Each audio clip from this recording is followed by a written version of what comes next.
এরা কোনো সাধারণ ছেলে নয় রে লাইলা। দে এই তামাক দে, ওর তামাক আছে এই দে,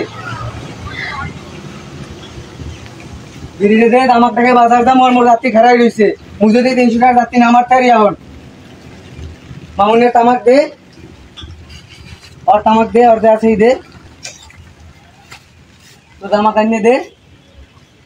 মজিবর কি যুগাইলো তোমার এই যে বাড়ির পিছে গল্লিতে কারা না কারা বাবা বেছে অনেক পোলাপান গল্লিতে কতক্ষণ পর পর আহে আর কি গায়ে জানো?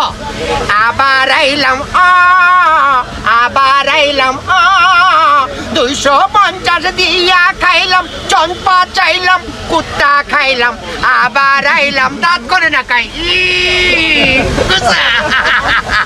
গাঁজা খাইয়া শুইয়া থাকি, শীতানে পুষ্কুনি দেখি, বাজার দেখি, তালগা